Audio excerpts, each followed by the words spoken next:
Welcome to Simply Happy Conversations, a podcast that teaches you how to create a clutter-free, functional and simply happy life. I'm Narelle King, a professional organiser who supports families with practical steps to simplify their lives and create a more organised home. I'm passionate about supporting neurodivergent families and individuals like myself. So do you prefer using a written or digital calendar planner? There are so many benefits why a written planner is better. Today on the podcast, I'm sharing why I prefer a written planner and my favourite planner for staying organised and on track, and ways I use Saint Belford Curation Planner as a professional organiser for productivity and streamlining my processes. Let's jump into this Simply Happy conversation.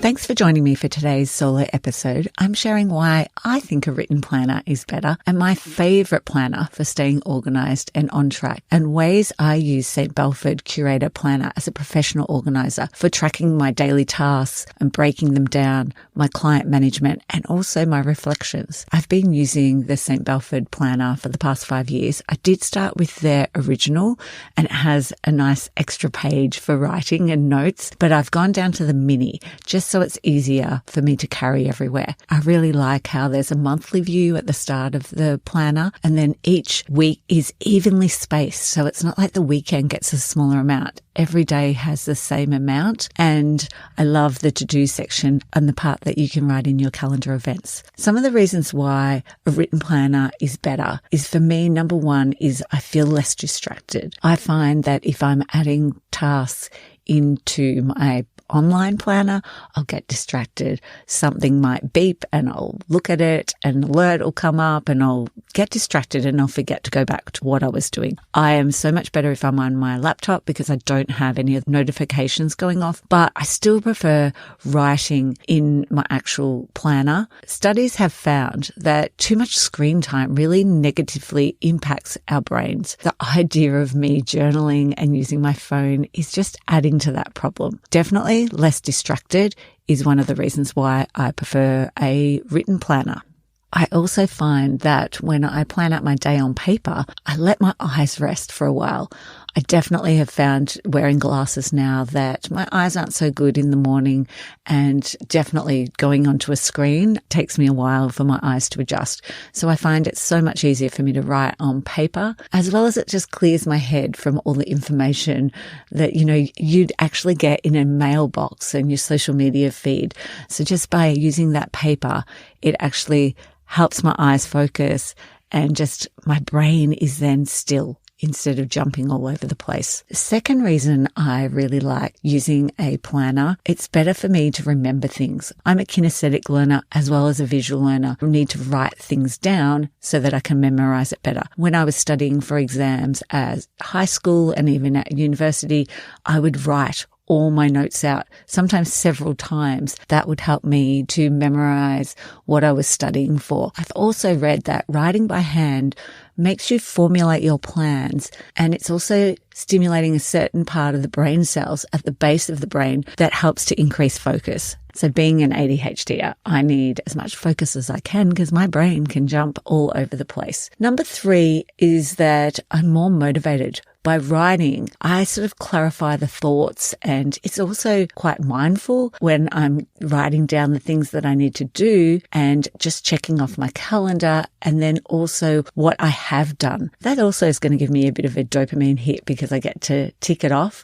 I love using my highlighters, and yellow is my highlighter if I haven't done that task the day before. So it just reminds me, I see that visual and I'm like, okay, I've got to do that first before I move on to some of those other things. Also, writing your goals down and carefully wording them helps you to retain the goal in your mind. And if you see it each day in your planner when you open it up, then you're more likely to work towards it. Number 4 is it helps you to feel less stressed. Now, this was a study that I've read about, and it showed that there was a link between writing things down by hand and mindfulness. Why in therapy, it's often advised to keep a journal. It's like an active meditation. I find that writing helps to sort out whatever those thoughts are in my head. And if I just journal out all of those thoughts, doesn't need to make sense. It's not proper sentences. I actually are then able to formulate solutions. And I also then don't continue to worry about it because I've got it out of my head and it's stored somewhere. And the last thing, number 5, it's a healthy habit. We're more likely to cling to physical things like our journal and our words that are written down rather than a digital thing, because our physical thing is real and we can touch them. In the digital world, your commitment is to an app. It sometimes gets lost among all the other things on your phone, tablet or computer, and a daily planner on your desk is a great reminder to use it. It takes between 21 and 60 days to form a habit. You could also try, there's habit stacking to make it a daily habit. And habit stacking is adding it to something you already do. So you could be having a coffee first thing in the morning. That's where you could have your planner because you're already having the coffee. There's so many different planners out on the market. One that I started using in 2019 is the Saint Belford Curation Planner. One of the reasons I really liked them is because they were local and I wanted to support a local business. But when I actually started using the planner, I fell in love with it. I love the size of it and all the different things that they've included, which I'll talk about in a moment. This is not a paid promotion. Tom and Alex are the founders, and I've actually interviewed Alex, and I'll find the episode number for you, but it's one of the first episodes and she was a guest. And they were really passionate about creating a planner to not only help you with your productivity, but it's also about well-being. And there's little sections, and it's not taking over the whole diary, but there's a habit tracker and there's also the gratitude section, as well as looking at your goals that you want for your year and a way to review your year as well. So some of the features of the Curation Planner, it has a daily task breakdown, and you have an option of 5 tasks each day. There is also then a column next to your tasks that you can have your calendar and you can place 5 things on that day. The second thing it has is a weekly review process. So at the end of the week, you can write down 3 wins or things you're grateful for, which I absolutely love having in there. It's that reminder to be grateful each week. And also you can create 3 priorities at the start of the week and you can tick them off. There's a little box to tick them off. Again, another little dopamine hit for you to reflect on. But also if you didn't achieve those priorities, maybe moving them over into the following week. It has a section for incorporating personal goals, and it also has a list of habits, the benefits, steps you're going to use,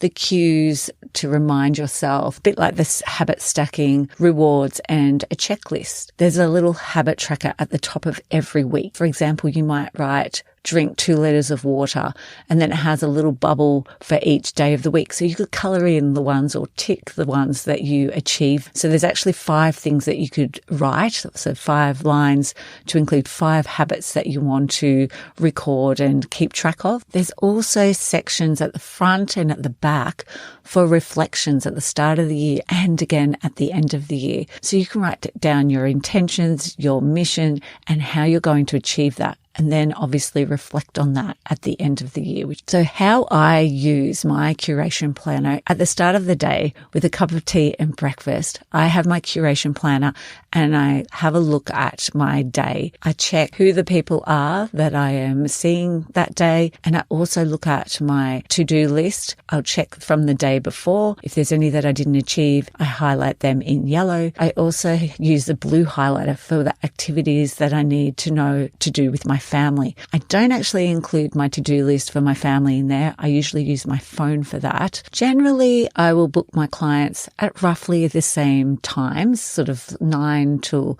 11 or 12, or then sort of depending on the driving time, 1 till 3 or 11:30 to 1:30. With my ADHD brain, I need to make sure that I double check that time when I arrive at a client's house. I always flick to the calendar just to double check what my finishing time is when I'm at a client.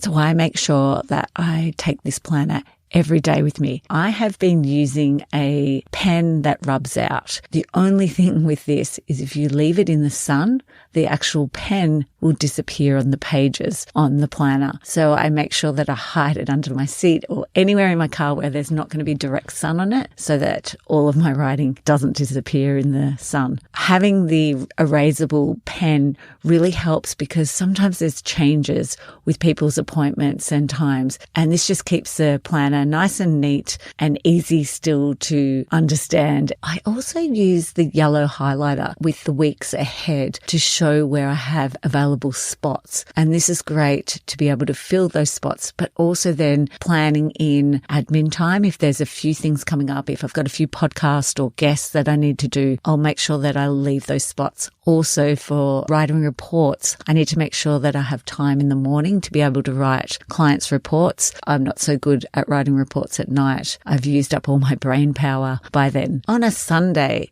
I sort of sit down and plan out and make sure all my clients are in there, but they're also in my digital calendar so that they're going to receive a reminder of our sessions. That's when I'll write down the 3 priorities that I need to do for that particular week. Also on a Sunday, I'll reflect from the previous week and what I'm grateful for. Sometimes it's work related, but also sometimes it's not. Whether you choose to use the Curation Planner or another type of planner, it's really valuable for keeping you on track all week long. I hope by highlighting the benefit that you're able to think about investing in a planner for the year ahead. I'd love for you to follow the show so you won't miss episodes when they drop each Thursday. Leave a 5-star rating and share in the review section whether you're a paper or digital planner person. Thanks for listening to Simply Happy Conversations. Thank you so much for joining me for today's Simply Happy Conversation. Moving to a new house? Make your relocation a breeze with our free Moving Essentials checklist. You'll have everything you need for a smooth and stress-free moving day at your fingertips. Don't let the chaos of moving overwhelm you. Download your free Moving Essential checklist from simplyhappy.com.au in the resource section. I'd like to acknowledge the Wadawurrung people of the Kulin Nation on which this podcast is recorded as the traditional custodians of the land. I pay my respects to their elders, past, present and emerging.